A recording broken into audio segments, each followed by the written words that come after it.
bit of a sinus infection, but not COVID, so I'll stay back. But I wanted to see all your faces. Oh, and what's washing over me is I think I could be everyone's mother in this room, so, oh, the beauty of youth. I went here, okay, should we really be honest, since you guys are so brave, 1983, and I think the carpet's still the same. I'm not gonna lie, I think I've spent a lot of time in this room, and I can't even tell you how much it meant to drive here, because it was called Catholic Campus Parish at the time, not the Newman Center, but it is where I don't know, it was where I discerned, it's where I studied, I talked to some cute boys here, and it was so it just felt like kind of coming home. And so I got my undergraduate here in child development and family relations, and wasn't quite sure what I wanted to do, so I stayed and got my master's here as well. And 2 of my 3 children went here. You know, there's always that one, he went to U of M, but we love him. And in January, I'll have been a counselor for 33 years. So it just means I'm old and maybe I know a couple things, but just an honor to be up here. And I really want to say, I think what I want to start with is your grace, and just think of the million other things you could be doing tonight. And yet to say that my faith matters, community matters, mental health matters, I don't know. So without even knowing you by name, I'm going to leave tonight with just such great respect. And it really gives me just this beautiful sense of hope for our world. So, wow, amazing. So we're going to talk a little bit, kind of informally, for 30 to 40 minutes, not like hours, and really then want to just open it up for discussion and make sure you all are, because you're the experts of your story, so we want to make sure that you get to talk amongst yourselves too. So, you know, if it's boring, like someone that's just very kind, be like, wrap it up. And I will try and pick up on that sign. But when Jordan reached out to us at Catholic Family Services in Sioux Falls, and one thing I should say about that is, you know, none of us wanted this pandemic to happen, but one thing it did give us the opportunity is we do have telehealth counseling. So even though we're, you know, there's distance and there's nothing like with meeting people in person, if you're looking for a counselor for yourself, you could sure call Catholic Family Services, and we would do our very, very best to support you. But what we titled this one is Faith Over Fear, because I think we've had this discussion over these past, especially several months, is can we have faith and can we have fear? Can they sit side by side? And absolutely yes. Is there anybody that wants to challenge me on that? Because sometimes I think I've had people say, but if I have faith, then I shouldn't be afraid of anything. And then I'm like, oh my gosh, you know, Jesus was afraid. I think we get to decide which one's going to lead us, though, our faith or our fear. So that's why I like faith over fear, but we absolutely have a right to have fear. And so when we're talking about fear, or if we're talking about anxiety, we're talking about stress, I think you can come up with whatever words you want. Do you want to talk about your definitions of the difference between fear, anxiety, and stress? Yeah, sure. So fear is more of like the reality that something could happen. So you're walking through a door, fear is, oh, the door could hit me in the face. So that's kind of like fear. It's like a real, like something that could physically happen right now. Anxiety is where you take that a step further, and it's like, well, the door could hit me in the face, and then I'm gonna have a broken nose, so I'm gonna have to go to the doctor, so then I'm not gonna be able to make it to my exam. So, and see, that's like a little bit more like stretched out, like less likely to happen, but it's when we're, like our brains don't know that. So in the moment, you really could think that you're going to miss your exam because these things are gonna happen. And so that's kind of the separation between anxiety and fear. And so fear could happen right now. Anxiety, probably not gonna happen, but we believe it'll happen. What about stress? I think stress is just like the long term, I think when I think of stress, it's what we've been carrying. So anxiety might be what's out in the future. I think stress is what have we been carrying, and sometimes it's one big thing. So a year ago in September in Sioux Falls, we had a tornado. So it started at this time and it ended at this time, and it was this one big, really hard event. Okay, so I'm not minimizing that. So sometimes our stress, we can just name it, like a final. Okay, that's big, or a deadline, or, you know, a big event. But sometimes it's like that slow drip, and it's cumulative. But it's almost harder, I think, because sometimes we can't name it. And I think these last 7 to 8 months, especially with the pandemic, what I have seen in counseling is more of that. It's just like a drop in the bucket and a drop in the bucket, and then people say, well, Kyle, I shouldn't have any stress or I shouldn't be anxious, but it's cumulative. It's just more and more and more. So, okay, cute board here. But, you know, what I want us to do is I just want us to think of, like, if we are like a vessel, you know, how much stress have you really been carrying? And then Jordan said something so, I thought, powerful when we were visiting earlier. Not only have we all been carrying more stress, we've had more isolation. And we've also had more unknown. So now if we would add, I don't have that cute writing, but if we would add isolation and then unknown, I'm sorry that you guys can't see this, and then stress, it's like, wow, that starts all mixing together. And our bodies, we are designed, we're mammals, you know, and God designed us so beautifully. So He designed us that if we sense danger, our body goes on high alert. So like if you've ever been driving your car and you got a little sleepy and you went to the side of the road and then you overcorrected and got back on, that's cortisol going off in our brain. That's our brain saying, Mary, wake up. Oh, thank you, cortisol. And then what we want though is then we want our brain to calm back down. So it's called our sympathetic nervous system alerts us, danger, and then our parasympathetic nervous system says, you're safe. But when this is just dripping in us, we can't even hardly get a sense of, oh, what am I carrying? How much stress am I having?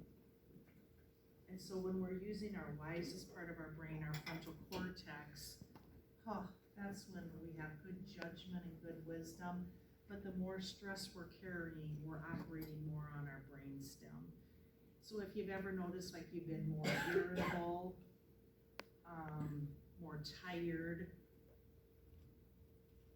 harder to concentrate, quicker to be frustrated with a roommate, sometimes I think we have to kind of check, are we carrying more stress? Because if here's our situation and we respond here, this space is something's going on in our heart. And I think we are living in such a unique time with this pandemic, and we're not knowing when it's going to end. And you know, you can watch one news show and get this information, and you can watch this news show and get this information. And you are really the first generation growing up with 24-hour social media. So your amazing brain is getting inundated. Like when I went to college here, we had a phone on the wall. And people, we would dial that cute boy, and sometimes they would answer, and sometimes they didn't. And there wasn't things like voicemail, there wasn't email So your brain just had to go to bed, and it just had to calm.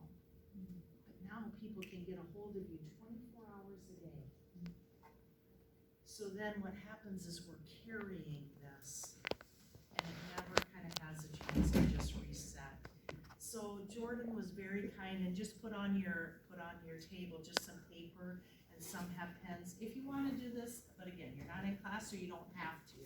But I just wanted you to take a few minutes to say, what are you carrying?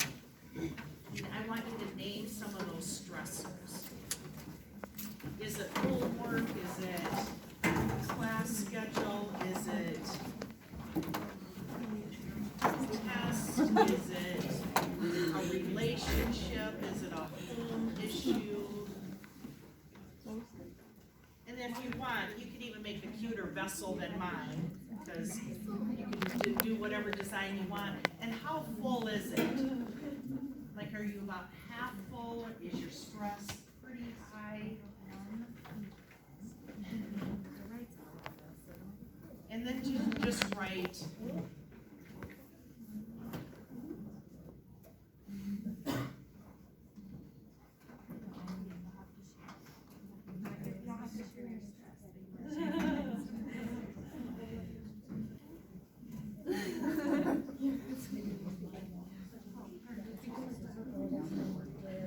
You can hoard them. There you go.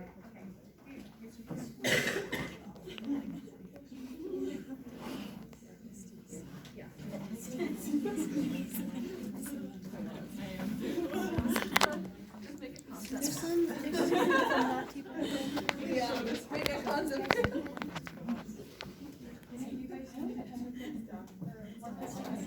Is the right one or stresses? Yeah, we're working here. I'm done, I just did your citation. Just give everybody another minute. You gotta stop going.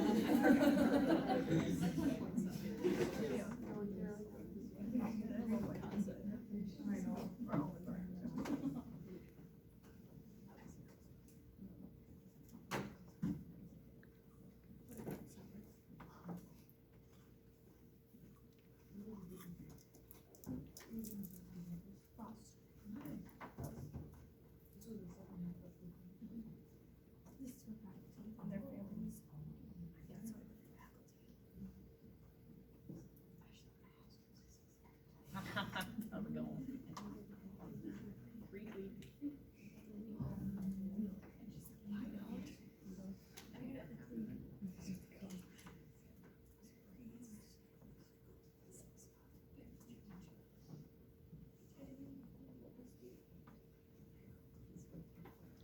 This is a big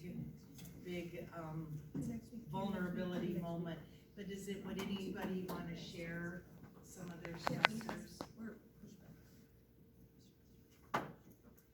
So often we find we have way more in common. Go ahead. I started a new job, and even though it's fun, like learning all the new things is stressful. Yeah.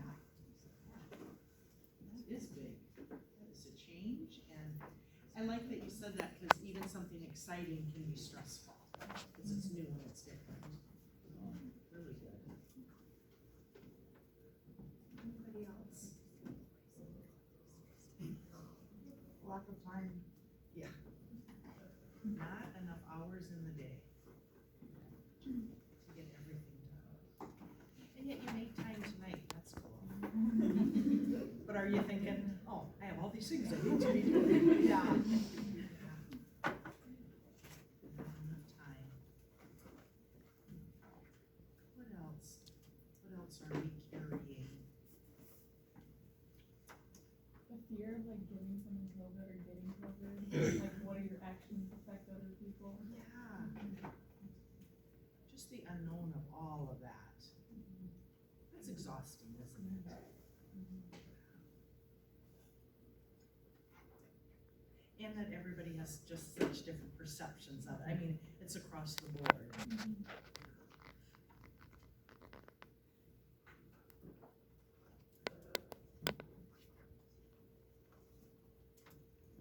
Any other ones that come out?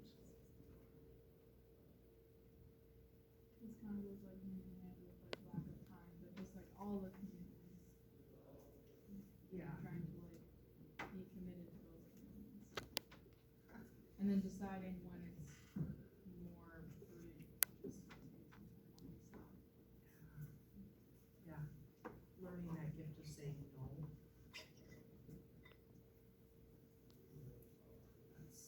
That's super good.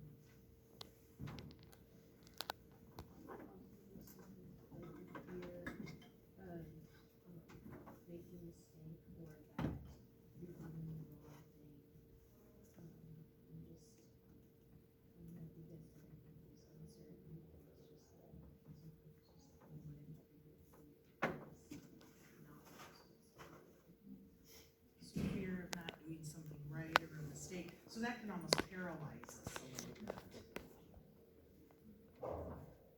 This is a wise group of women. These are all so true. And another thing when we talk about, can we have faith in fear, can we also have faith in mental illness? And as Catholic counselors, we want to say 100% yes. And I never, ever want that to be diminished. Because just like we can have our faith and we can have cancer, and we can have our faith and we can have diabetes, we can also have faith and have anxiety.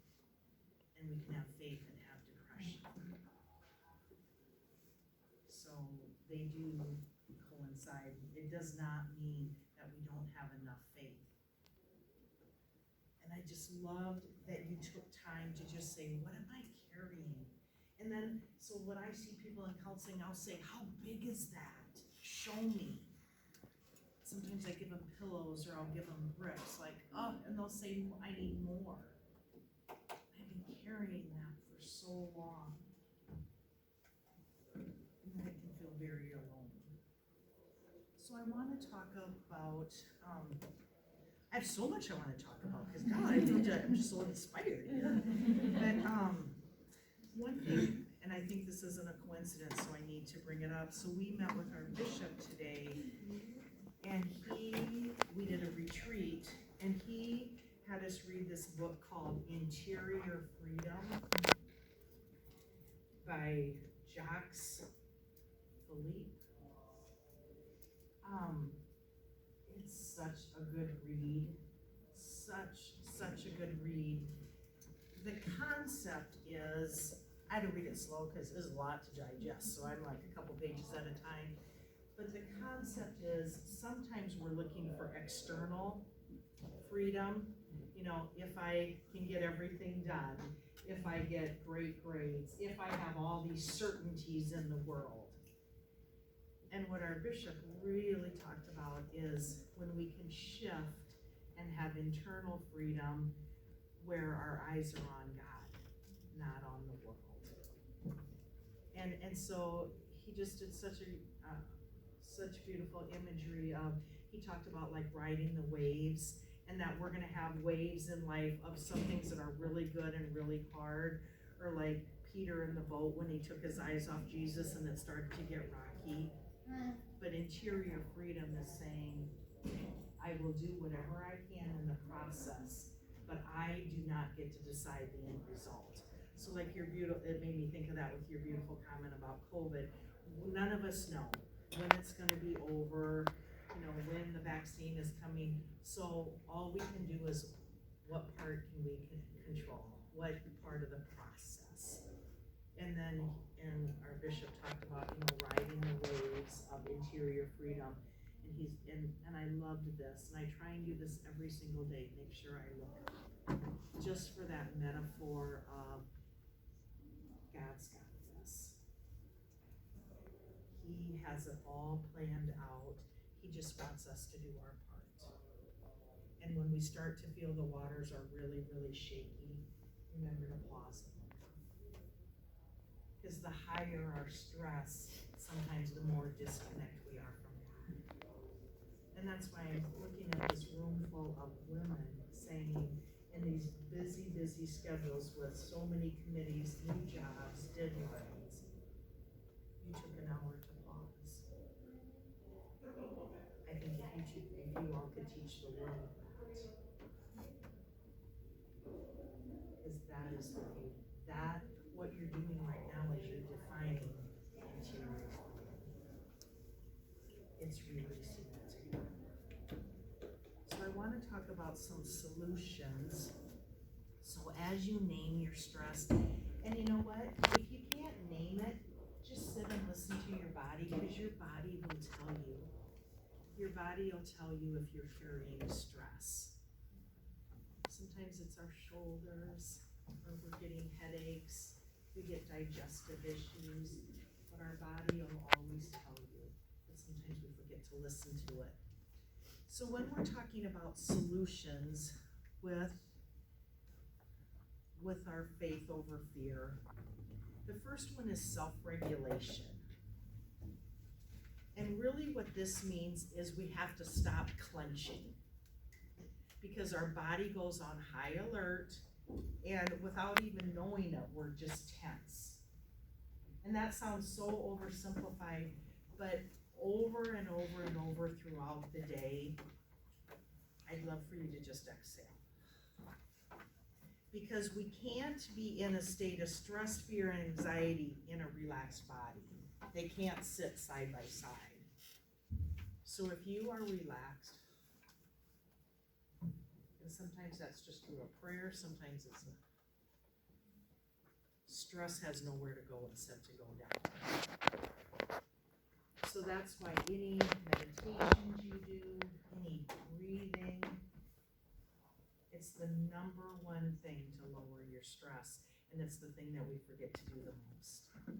Because people are like, no, it's too oversimplified, but it's actually scientifically proven that if we can work on our breathing, deep, deep breathing, it calms the cortisol, increases serotonin, and we can think more clear. So if you are just not getting anything done in the day, take some time to just breathe. Intentionality is another part of the solution.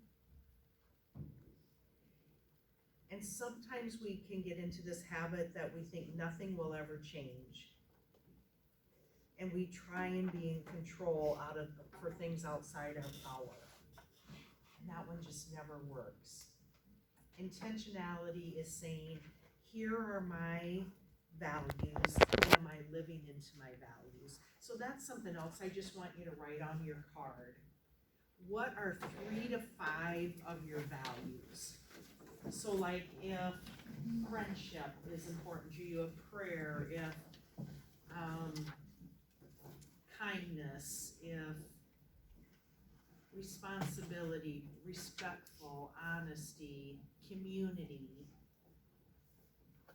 calm, peace, 3 to 5 values, and then are you intentionally living into them every day?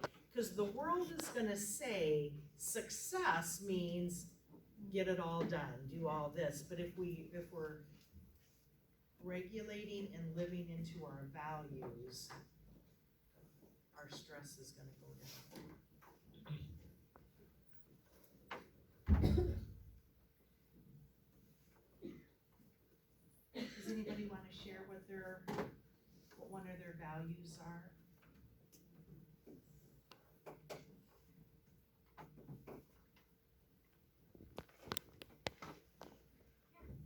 Open communication. Which that takes time and space. Yeah. Yeah, yeah. That's a great one. Couple others.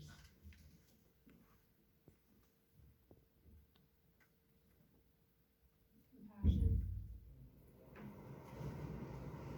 And compassion takes time and space. Just popped on. Any other values? Creativity. Creativity, which takes time and space. So good. And when you are allowing yourself to be creative, you are using such a healthy part of your brain. Love it. So if you come up with your 3 to 5 values, put them wherever, on your mirror, on your refrigerator. And am I living into my values? Am I being intentional? So not what the world says is success, but how you're defining it. Then this one is an interesting thing. It's called perceptual maturation. Kind of a big word. But it's our perception.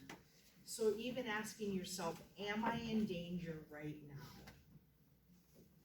Because sometimes our perception is, I gotta get this all done, I have to do all this. But if we really ask ourselves, what do I need to get done tonight? Sometimes our reality is different from our perception. I think one thing that in kind of relation to what you're saying is like, what do I have to get done right now? One of the like best pieces of advice that I got from a professor in my grad program, but I also think is just so valuable to where all of you guys are at too, is let's say your paper's due at midnight, okay? And it's like 11 o'clock and you're gonna try and crank out the rest of this paper the best that you absolutely can. With the understanding that if I turn it in, it's probably not gonna be the best grade I could possibly get, okay? Now let's say your professor, I don't know what professors here have, as far as like, if it's like consistent across the board for like late grade policy, but for like my grad program, it's 10% off. So I can turn this paper in that is lower quality than what I know I can produce and know I'm gonna lose points, or I can take care of myself. I can go to sleep, get rest, wake up tomorrow morning, finish my paper, and still lose the 10%, but know that I wrote, like the paper that I wrote is the best I could produce, and I'm not gonna lose more points on it. And so it's really like, kind of like, gosh, weighing out like what's more important, turning it in on time right now and having a lower quality paper, or taking care of myself and turning it in tomorrow morning with a little bit higher quality paper. And I'm not saying do that in every situation, so don't overuse that. But it's really like, am I gonna be able to function tomorrow? Am I gonna be the best me tomorrow if I stay up all night to write this paper? And then that goes along with the interior freedom that you are already a daughter of a king. And you are already loved. And you are already accepted. And so yes, we wanna do well and we wanna have good grades, but you are already loved. You are already seen. And I think that's where sometimes the world says, but do this, do this, do this. And God says, I already see you, child. And so, yes, we have to have expectations and we have deadlines, but that interior freedom of, I can take a deep breath and I can do the very best I can. And maybe this one's an A and maybe this one's a B. But I'm still a child of God. You know, keeping that perception, I think is so powerful. And then another strategy to cope with our fear or anxiety is connection and support, which is exactly what you are all doing tonight. And I think COVID kind of took that away from us for a while, didn't it? That ability to have connection. And I see so many people for grief, and boy, grief and isolation don't go well together. Anxiety and isolation don't go well together. So we are designed to connect. But someone said, I think it was at this table, about, how did you say it? I loved it, about your communication, open communication. And I was really, when I was listening to that, I was thinking really quality communication. And so make sure, who is your connection and support group? Brene Brown, who is an author that I love, it's B-R-E-N-E, Brown, Brene Brown. She talks about who are your marble jar friends.